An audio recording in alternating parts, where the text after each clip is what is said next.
नमस्कार दोस्तों, आज हम आपको शुक्ल प्रदोष व्रत कथा सुनाने जा रहे हैं। बैसाख के महीने में इन कथाओं का श्रवण करने से सुख सौभाग्य में वृद्धि होती है, शिव जी की विशेष कृपा प्राप्त होती है। साथ ही हम सुनेंगे श्री अरुणाचल स्तोत्र नामावली। इसका पाठ करने से शिव जी अत्यंत प्रसन्न होते हैं। इसे सोमवार, प्रदोष और अमावस्या के दिन सुनने से शिव जी अत्यंत प्रसन्न होते हैं और सभी कामनाओं को पूर्ण करते हैं। तो सबसे पहले सुनते हैं प्रदोष व्रत कथा। शुक्ल प्रदोष व्रत में भगवान शिव व माता पार्वती जी की पूजा की जाती है। मान्यताओं के अनुसार शुक्ल प्रदोष व्रत करने से रखने वाले भक्तों के सभी दोष मिटते हैं, पापों का नाश होता है। इस व्रत को करने से सुहागिन महिलाओं को अटल सुहाग की प्राप्ति होती है। जो स्त्री पुरुष जिस कामना को लेकर इस व्रत को करते हैं, उनकी कामना अवश्य पूर्ण होती है। सूत जी कहते हैं कि त्रयोदशी व्रत करने से 100 गोदान का फल प्राप्त होता है। इस व्रत को जो भी विधि विधान तन मन से करता है, उसके सभी दुख दूर होते हैं। आज हम आपको शुक्ल प्रदोष व्रत की बड़ी ही दुर्लभ कथा सुनाने जा रहे हैं। आप सभी भक्तजन इन कथाओं को बड़ी श्रद्धा और प्रसन्नचित मन से सुनिए। तो प्रेम से बोलिए भोलेनाथ की जय। स्कंद पुराण के अनुसार सूत जी कहते हैं कि विदर्भ देश में सत्यव्रत नाम से एक प्रसिद्ध राजा थे। धर्मपूर्ण राज्य करते हुए उनका बहुत सा समय सुख पूर्वक बीत गया। एक समय शाल्व देश के राजाओं ने विदर्भ देश पर आक्रमण कर दिया। उनके बीच भयंकर युद्ध छिड़ गया। दोनों पक्षों की बहुत सी सेनाएं मारी गयी, परंतु अंत में विदर्भ देश के राजा भी उनके हाथों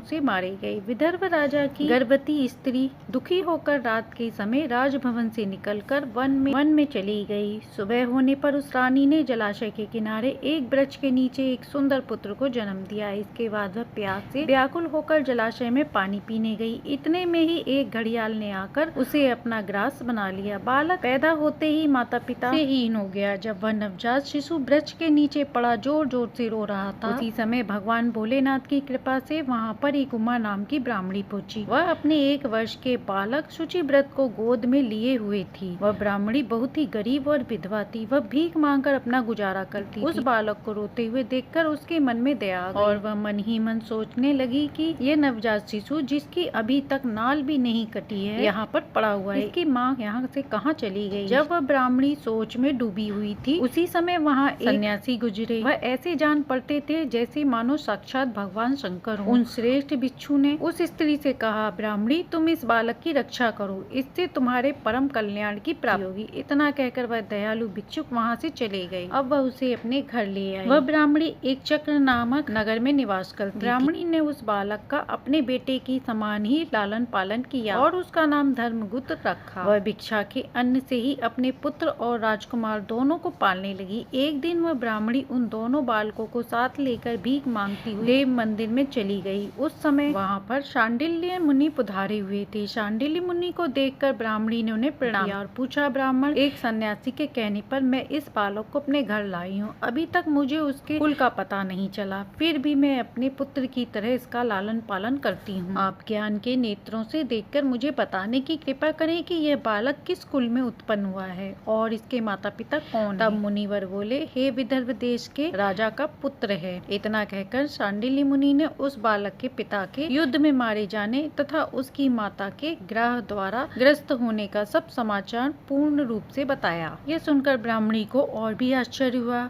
फिर उसने प्रश्न किया, महामुनि, वह राजा सभी भोगों को छोड़कर युद्ध में क्यों मारे गए और इस बालक को यह दृढ़ता कैसे प्राप्त हुई? यह अपने राज्य को कैसे प्राप्त करेगा? यह तो मेरे पुत्र की भिक्षा के अन्न से ही जीवन निर्वाह करता है। इसकी दरिद्रता के निवारण का क्या उपाय है? तब शांडिल्य मुनि बोले, इस राजकुमार के पिता विदर्भ राज्य पूर्व जन्म में पांडे देश के राजा थे। एक दिन प्रदोष काल में राजा बड़ी भक्ति भाव से त्रिलोकीनाथ महादेव जी की आराधना कर रहे थे। उसी समय उनके नगर में बड़ा भारी कोलाहल मचा। उस शोर को सुनकर राजा ने बीच में ही भगवान शंकर की पूजा छोड़ दिया और राजभवन से बाहर निकल आए। इसी समय राजा का मंत्री शत्रु को पकड़कर उनके समीप ले आया। वह शत्रु पांडे राज्य का सामंत था। उसे देखते ही राजा ने क्रोध पूर्वक उसका मस्तक कटवा दिया। शिव पूजा को छोड़कर नियम को समाप्त किए बिना ही राजा ने रात में भोजन कर लिया। इसी प्रकार राजकुमार भी प्रदोष काल में भगवान शिव की पूजा किए बिना ही भोजन करके सो गया। वहीं राजा अगले जन्म में विदर्भ राज हुआ। शिव पूजा के विघ्न होने पर शत्रुओं ने उनके सुख भोग के बीच में ही मार डाला। पूर्व जन्म में जो उनका पुत्र था, इस जन्म में वह भी राजा का वही पुत्र है। भगवान शिव की पूजा का उल्लंघन करने के कारण यह दरिद्रता को प्राप्त हुआ। इसकी माता ने पूर्व जन्म में छल से अपनी सौत को मार डाला था। उस महान पाप के कारण वह इस जन्म में गाय के द्वारा मारी गई। हे ब्राह्मणी, तुम्हारा पुत्र पूर्व जन्म में भी एक ब्राह्मण था। इसने अपना सारा जीवन केवल दान में लेने में ही बिताया, यज्ञ आदि सत्कर्म नहीं किए,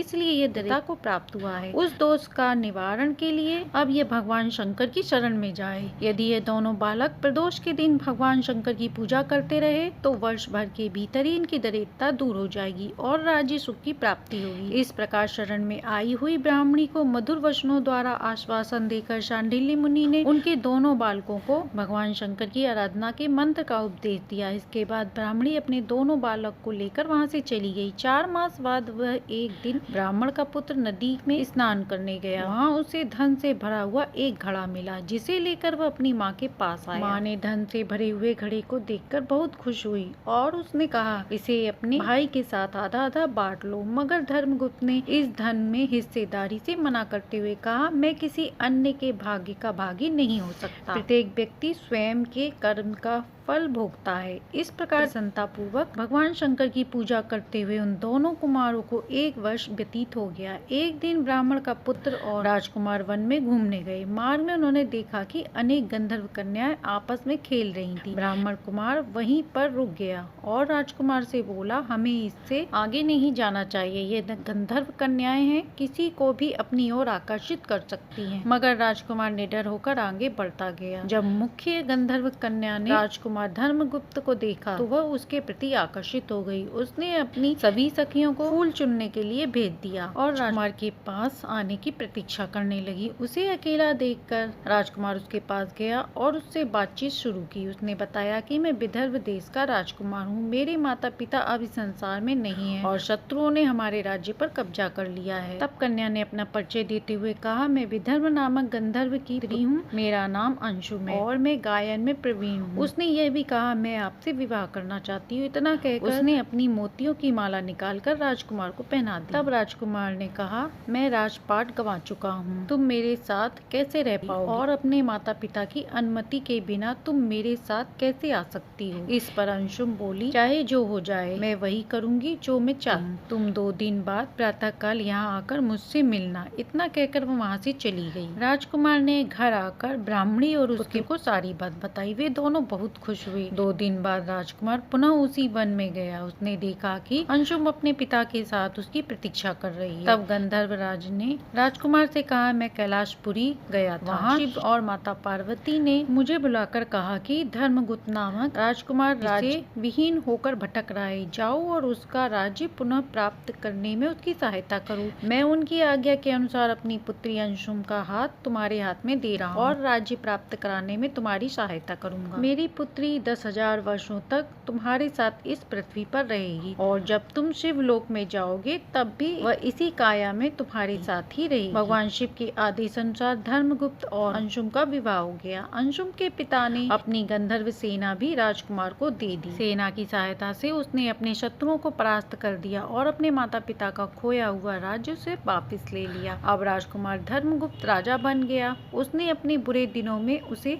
पालने वाली गरीब ब्राह्मणी को राजमाता का दर्जा दिया और शुचि व्रत को अपना छोटा भाई माना। इस प्रकार नियमित रूप से प्रदोष व्रत करने से ब्राह्मणी, उसके पुत्र शुचि व्रत और राजकुमार को धन धान्य और सुख संपत्ति की प्राप्ति हुई। सूत जी कहते हैं कि जो मनुष्य प्रदोष व्रत की इस महापुण्य महात्मा को एकाग्रचित होकर सुनते हैं अथवा पढ़ते हैं, उन्हें 100 जन्मों तक कभी दरिद्रता नहीं होती और अंत में वह ज्ञान ऐश्वर्य से युक्त होकर भगवान शंकर के परम धाम को जाते हैं। तो प्रेम से बोलिए भगवान शंकर की जय, माता पार्वती की जय। अब सुनते हैं शिव जी की कथा। बहुत समय पहले वास्कल नामक गांव में विंदु नाम का एक ब्राह्मण रहता था। वह धर्मी, दुरात्मा और महापापी था। उसकी स्त्री बहुत सुंदर थी। उसका नाम चंचला था। वह सदा उत्तम धर्म का पालन करती, परंतु विंदु वैश्यागामी था। इस तरह कुकर्म करते हुए बहुत समय व्यतीत हो गया कि स्त्री काम से पीड़ित होने पर भी धर्म नाश के भय से कलेश सहकर भी काफी समय तक धर्म भ्रष्ट नहीं हुई, परंतु आगे चलकर वह भी अपने दुराचारी पति के आचरण से प्रभावित होकर दुराचारी और अपने धर्म से विमुख हो गई। इस तरह दुराचार में डूबे हुए उन पति पत्नी का बहुत समय व्यर्थ गया। वैश्यागामी दूषित बुद्धि वाला वह दुष्ट ब्राह्मण बिंदुकरी के दुखों को भोगकर वह मूढ़ बुद्धि पापी विघ्न पर्वत पर भयंकर पिशाच हुआ। इधर उस दुराचारी बिंदु के जाने पर चंचला नामक स्त्री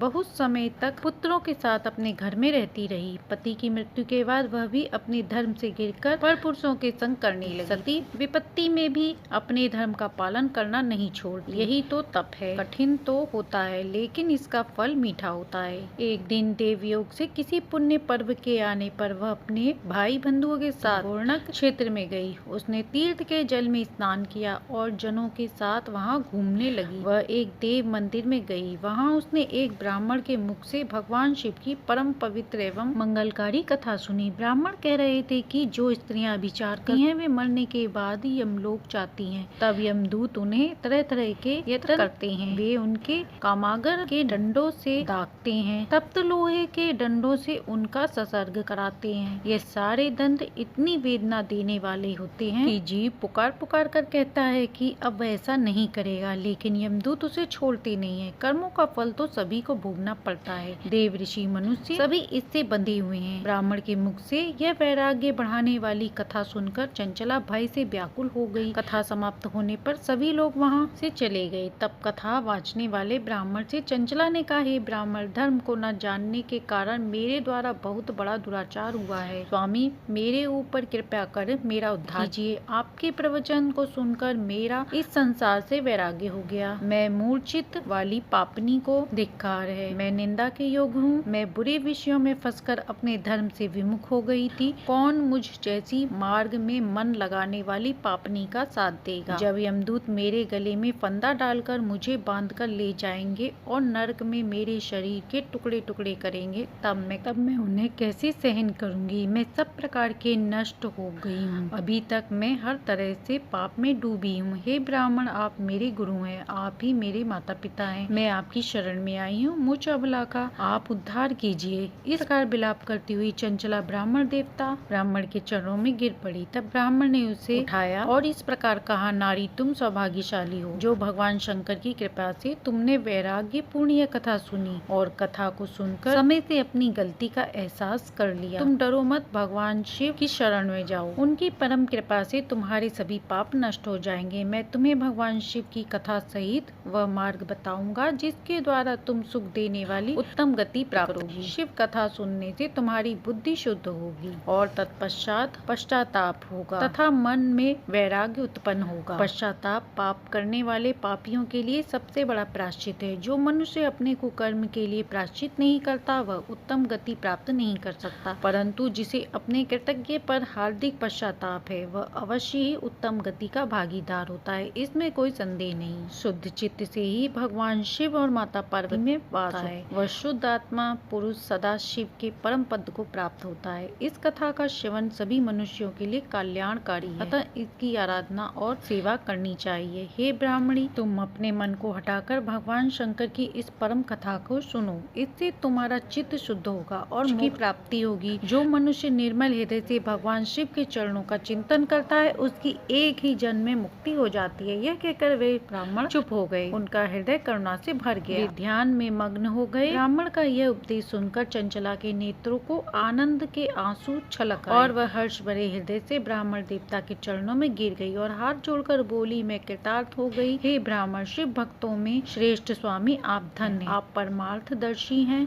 आप सदा परोपकार में लगे रहते हैं। साधु मैं नरक के समुद्र में गिर रही हूँ, कृपया करके मेरा उद्धार कीजिए। जिस पौराणिक और अमृत के समान कथा की बात आपने की है उसे सुनाकर ही मेरे मन में वैराग्य उत्पन्न हुआ है। उस अमृतमय कथा को सुनने के लिए मेरे मन में बड़ी श्रद्धा हो रही है। कृपया आप मुझे उसे सुनाइए। कथा सुनने की इच्छा मन में लिए हुए चंचला उन ब्राह्मण देवता की सेवा में वहीं रहने लगी। उस गौर्णा नामक महाक्षेत्र में उन ब्राह्मण देवता के मुख से चंचला भगवान शिव की भक्ति, ज्ञान और वैराग्य बढ़ाने वाली और मुक्ति देने वाली परम उत्तम कथा सुनकर कृतार्थ हुई। उसका चित्त शुद्ध हो गया। वह अपने हृदय में शिव जी के सब गुण रूप का चिंतन करने लगी। वह सदैव शिव सच्चिदानंद स्वरूप का स्मरण करती थी। इसके बाद अपना समय पूर्ण होने पर चंचला ने बिना किसी कष्ट के अपना शरीर त्याग दिया। उसे लेने के लिए एक दिव्य विमान वहाँ पहुँचा। यह विमान शोभा साधनों से सजा था और शिव गणों से सुशोभित था। चंचला विमान में शिवपुरी पहुँची। सारे पाप धुल गए। वह दिव्य रूप धारणी दिव्यांगना हो गई। वह गौरांग देवी मस्तक पर अर्धचंद्र का मुकुट और अन्य दिव्य आभूषण पहने शिवपुरी पहुंची। वहां उसने सनातन देवता त्रिनेत्रधारी महादेव शिव को देखा। सभी देवता उनकी सेवा में भक्ति भाव से लगे थे। उनकी अंग कांति करोड़ों सूर्य के समान प्रकाशित हो रही थी। 5 मुख और हर मुख में 3-3 नेत्र थे। मस्तक पर अर्धचंद्र आकार मुकुट शोभायान हो रहा था। कंठ में नील चिन्ह, उनके साथ माँ देवी गौरा विराजमान जो विद्युत पुंज के समान प्रकाशित हो रही थी। महादेव जी की कांति कपूर के समान गौर थी। उनके शरीर पर श्वेत वस्त्र था तथा शरीर श्वेत भस्म से युक्त था। इस प्रकार भगवान शिव के परम उज्जवल रूप के दर्शन कर चंचला बहुत प्रसन्न हुई। उसने भगवान को बार बार प्रणाम किया और हाथ जोड़कर प्रेम, आनंद और संतोष से युक्त होकर विनीत भाव से खड़ी हो गई। उसके नेत्रों में आनंद के आंसू की धारा बहने लगी। भगवान शंकर और गौरी उमा ने करुणा के साथ सौम्य दृष्टि से देखकर चंचला को अपने पास बुलाया। गौरी उमा ने उसे प्रेम पूर्वक अपनी सखी बना लिया। चंचला सुख पूर्वक भगवान शिव के धाम में उमा देवी की सखी के रूप में निवास करने लगी। एक दिन चंचला आनंद में मग्न उमा देवी के पास गई और दोनों हाथ जोड़कर उनकी इस स्तुति को करने लगी। हे गिरिराज नंदिनी स्कंद माता उमा, आप सभी मनुष्यों और देवताओं द्वारा पूजित तथा समस्त सुखों को देने वाली हैं। आप शंभु प्रिय हैं, आप ही सगुणा और निर्गुणा है। हे सच्चिदानंद स्वरूपा,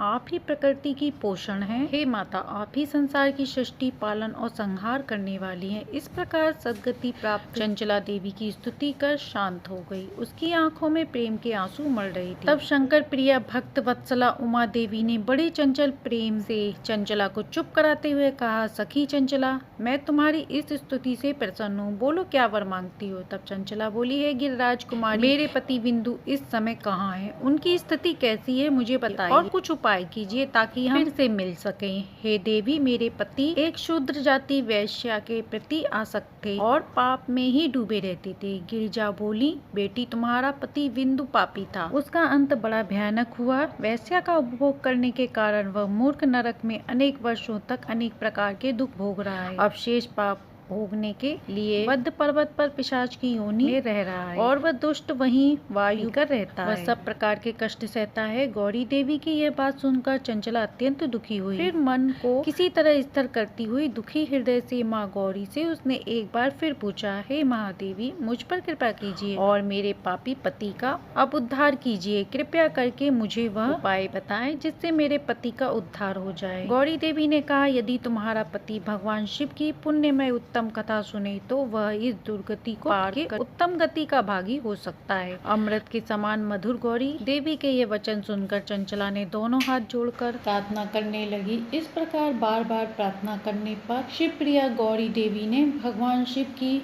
महिमा का गान करने वाले गंधर्वराज तुमरो को बुलाकर कहा, तुमरो, तुम्हारी भगवान शिव में प्रीति है। तुम मेरे मन की सभी बातें जानकर मेरे कार्य को सिद्ध करते हो, तो मेरी इस सखी के साथ बंधन पर्वत पर जाओ। वहाँ एक महाघोर और भयानक पिशाच रहता है। पिशाच बिंदुपुरी हो गया था। वह स्नान, ध्यान आदि नित्य कर्म छोड़कर अपवित्र रहने लगा। क्रोध के कारण उसकी बुद्धि भ्रष्ट हो गई थी। दुर्जनों से उसकी मित्रता तथा सज्जनों से द्वेष बढ़ गया। अस्त्र शस्त्र से हिंसा करता, लोगों को सताता और उनके घरों में आग लगाता था। चंडालों से दोस्ती करता, वह रोज वैश्या के पास जाता। पत्नी को त्याग कर दुष्ट लोगों से दोस्ती कर उन्हीं के संपर्क में रहता था। वह मृत्यु तक दुराचार में फंसा रहा। मृत्यु के बाद उसे पापियों की भोग स्थान यमपुरी ले जाया गया। वहाँ घोर नरक में सहकर इस प्रकार वह विद्य पर्वत पर पिशाच बनकर रह रहा है और पापों का फल भोग रहा है। तुम उसके सामने परम पूज्य पुण्यमय पापों का नाश करने वाली भगवान शिव की कथा का वर्णन करो। इस कथा को सुनने से उसका हृदय सभी पापों से मुक्त होकर शुद्ध हो जाएगा और वह प्रेत योनि से मुक्त हो जाएगा। दुर्गति से मुक्त होने पर उस बिंदु नामक पिशाच को तुम विमान में बिठाकर भगवान शिव के पास ले आना। माँ उमा का आदेश पाकर गंधर्वराज तुमुद प्रसन्न पूर्वक अपने भाग्य की सराहना करते हुए चंचला को साथ लेकर विमान में पिशाच के निवास स्थान विद्य पर्वत पर पहुँच गया। वहाँ पहुँचकर उसने विशाल आकृति वाले पिशाच को देखा। उसका शरीर विशाल था, उसकी ठोड़ी बड़ी थी।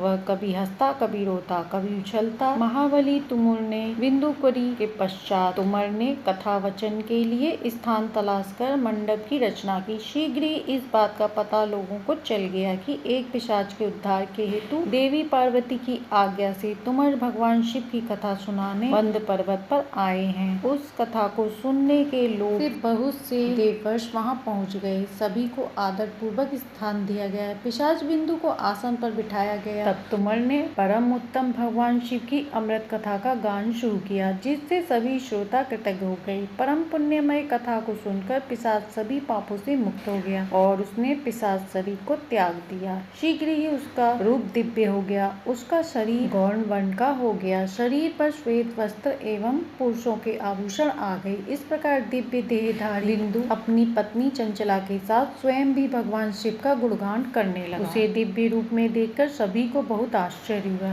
उनका मन परम आनंद से परिपूर्ण हो गया। सभी भगवान महेश्वर के अद्भुत चरित्र को सुनकर कृतार्थ हो गए और सभी उनका यशोगान करते हुए अपने अपने धाम को चले गए। बिंदु अपनी पत्नी चंचला और तुमर के साथ शीघ्र ही शिव धाम पहुंचा। भगवान शिव और देवी पार्वती ने उसे अपना पार्षद बना लिया। दोनों पति पत्नी सुखपूर्वक भगवान महेश एवं देवी गौरी के चरणों में अविचल निवास करने लगे और धन्य हो गए। तो प्रेम से बोलिए उमा महेश्वर भगवान की जय। तो अब सुनते हैं श्री अरुणाचलेश्वर अष्टोत्तर शतनामावली। ओम षोडशीशाय नमः, ओम अरुणाधीशाय नमः, ओम देवाधीशाय नमः, ओम जनप्रियाय नमः, ओम प्रपन्न रक्षकाय नमः, ओम धीराय नमः, ओम शिवाय नमः, ओम सेवक वर्धकाय नमः, ओम अक्षिपेया मृतेशानाय नमः, ओम स्त्री कुंभाव प्रदायकाय नमः, ओम भक्तविजय प्राप्ति समादात्रे नमः, ओम दीनबंधु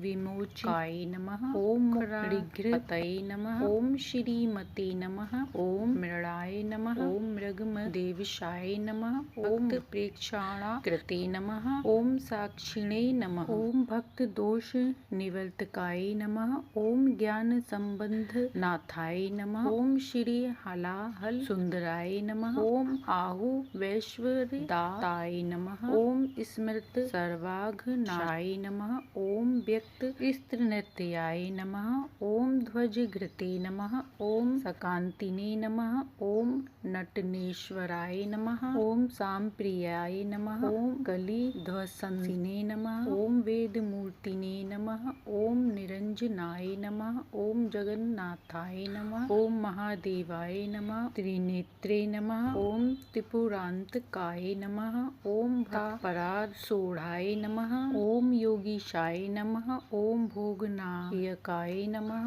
ओम बालमूर्तये नमः, ओम क्षमारूपिणे नमः, ओम धर्म रक्षकाय नमः, ओम वृषध्वजाय नमः, ओम हराय नमः, ओम गिरीश्वराय नमः, ओम भर्गाय नमः, ओम चंद्ररेखा वतंसकाय नमः, ओम स्मरांतकाय नमः, ओम अंधकरी पवे नमः, ओम सिद्धराजाय नमः, ओम दिगंबराय नमः, ओम आगम प्रियाय नमः, ओम ईशानाय नमः, ओम भस्म रुद्राक्ष लक्षाय नमः, ओम श्री पतये नमः, ओम शंकराय नमः, ओम सृष्टाय नमः, ओम सर्व विधेश्वराय नमः, ओम अनघाय नमः, ओम अड़ंगाधराय नमः, ओम क्रतुध्वंसिने नमः, ओम विमलाय नमः, ओम नागभूषणाय नमः, ओम अरुणाय नमः, ओम बहुरूपाय नमः, ओम विरूपाक्षाय नमः, ओम अक्षराकृतये नमः, ओम अनादंत रहिताय नमः,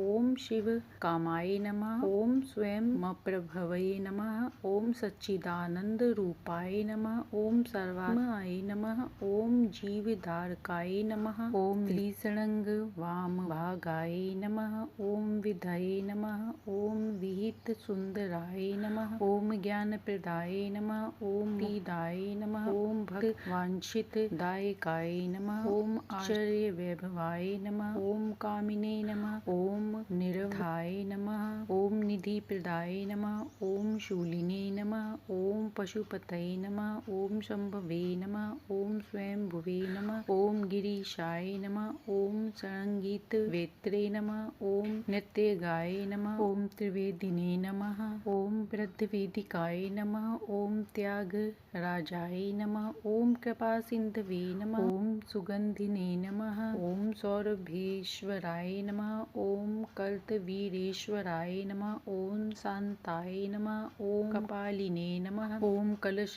प्रभवे नमः, ओम पापहराय नमः, ओम देवदेवाय नमः, ओम सर्वनाम्ने नमः, ओम मनोवासाय नमः, ओम सर्वाय नमः, ओम अरुण गिरीश्वराय नमः, ओम कालमूर्तये नमः, ओम स्मृति मात्रेण संतुष्टाय नमः, ओम श्रीमद्पीठ कुचाम्बा समेत श्री अरुणाचलेश्वराय नमः। इस प्रकार श्री अरुणाचलेश्वर अष्टोत्तरशतनामावली पूर्ण हुआ। शिव जी के इन 8 नामों का जाप करने से शिव जी अत्यंत प्रसन्न होते हैं और भक्तों पर अपनी कृपा बरसाते हैं। फिरदौस की कहानी अरुणाचल स्तोत्र नामावली अच्छा लगा हो तो लाइक एंड सब्सक्राइब करें।